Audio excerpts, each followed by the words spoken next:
Teşekkür edirik bizim Elm ve Təhsil Nazirliyimiz olan Emin müəllimə. Sağ olsun. Məktəblərdə elektron cihazlardan, telefonlardan, planşetlərdən istifadəni qadağa edib. Amma bir xahişimiz də var.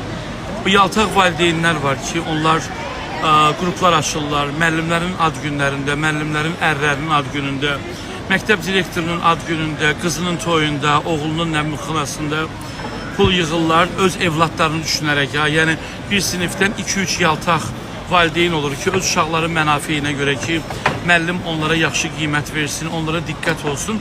Belə işlər görülür. Bunu da qabağına alsaz ki, bunları ifşa eləmək çox asandır. Maşallah bütün məktəblərdə, bütün bölgələrdə belə valideynlər var, belə qruplar var.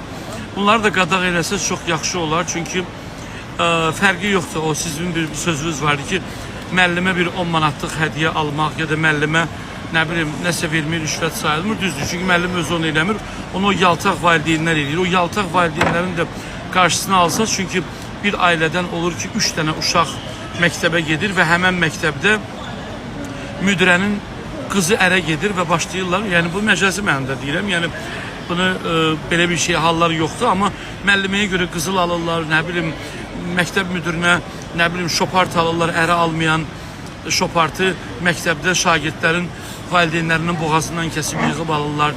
Ya da ki, devlətin məktəbə pul ayırır. Bilirsiniz ki, bugünləri devlət büdcəsinə ən çox təhsilə pul ayrılır.